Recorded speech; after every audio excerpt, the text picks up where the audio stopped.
Dear student and my friends. Science class में आपका स्वागत है। और साइंस क्लास में हम लोग बायोलॉजी की क्लास कर रहे हैं और बायोलॉजी में हम लोग पढ़ रहे हैं cell. Cell, what is cell, that's मतलब कि सेल है क्या। तो हम लोग सिंपल जानते हैं कि फंडामेंटल यूनिट ऑफ लाइफ, जीवन की मौलिक इकाई को सेल कहते हैं, यानी कोशिका। क्योंकि ये जो बॉडी आप देख रहे हैं, ध्यान दीजिएगा, ये बॉडी दिख रहे हैं, ये मेरा क्या है, पाल्म है, हथेली है। ये हथेली को खर्चेंगे तो इसका एक छोटा सा पार्ट्स भी मिलेगा, बहुत ही छोटा पार्ट्स।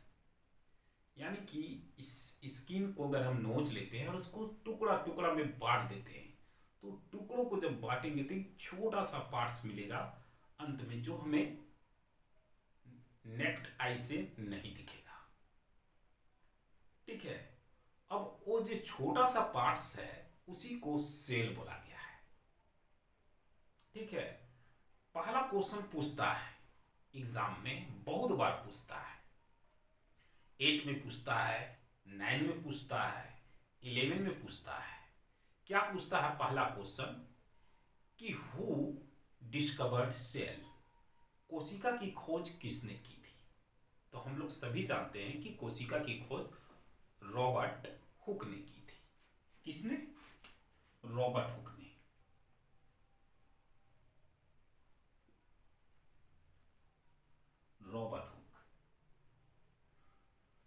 रॉबर्ट हुक ने सबसे पहले कोशिका की खोज की थी। कब की थी? 1665 ईस्वी में, 1665,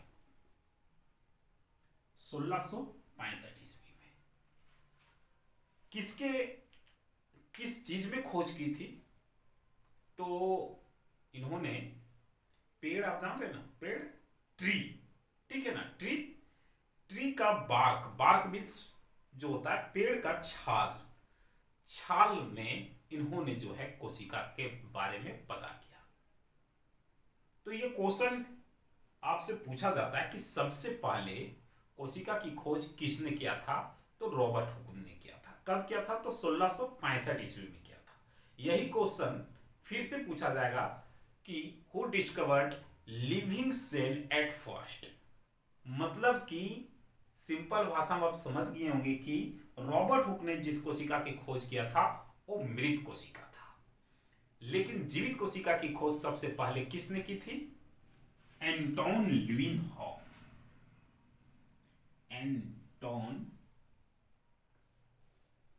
एंटोन वान ल्यूइन।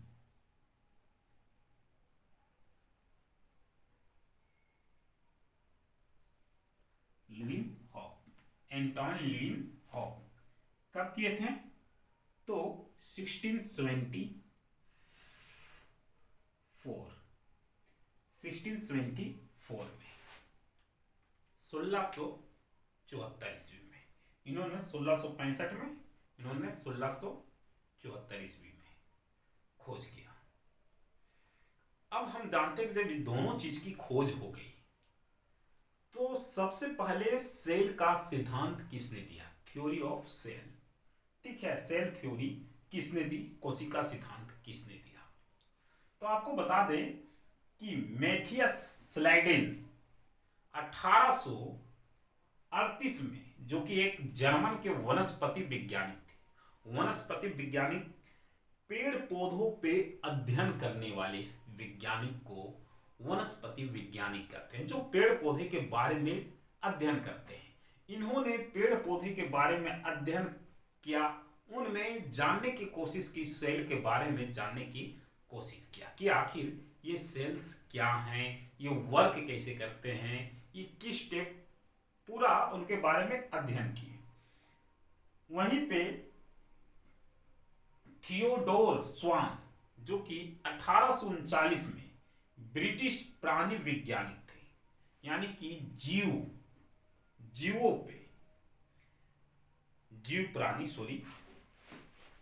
ब्रिटिश जीव प्राणी वैज्ञानिक, यानी कि जीवों पे अध्ययन इन्होंने करना स्टार्ट किया, और दोनों ने अध्ययन करने के बाद कोशिका सिद्धांत दे दिया।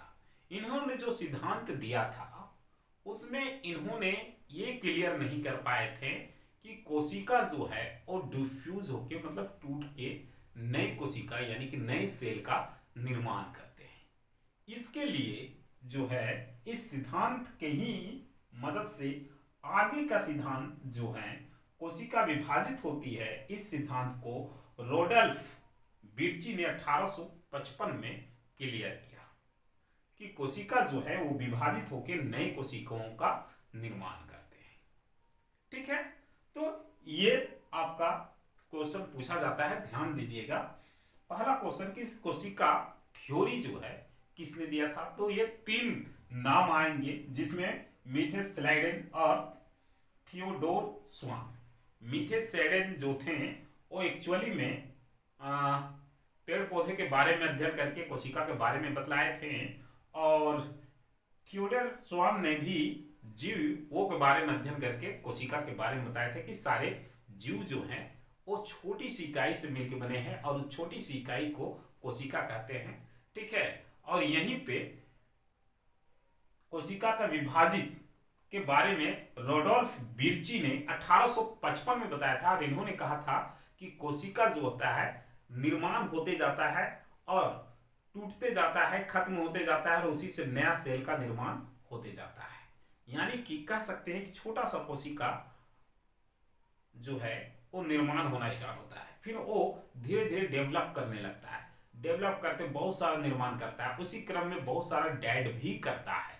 तो जो डेड हो रहा है वो खत्म हो रहा है और विभाजित होते होते होते होते बहुत बड़ा, एंड डेट्स मीन्स आप समझ सकते हैं कि जब हम लोग मैथ में कोई फैक्टर करते हैं, मान लीजिए एक नंबर लेते हैं 144, उसको 2 से फैक्टराइज करते करते करते करते बहुत बड़ा बना देते हैं।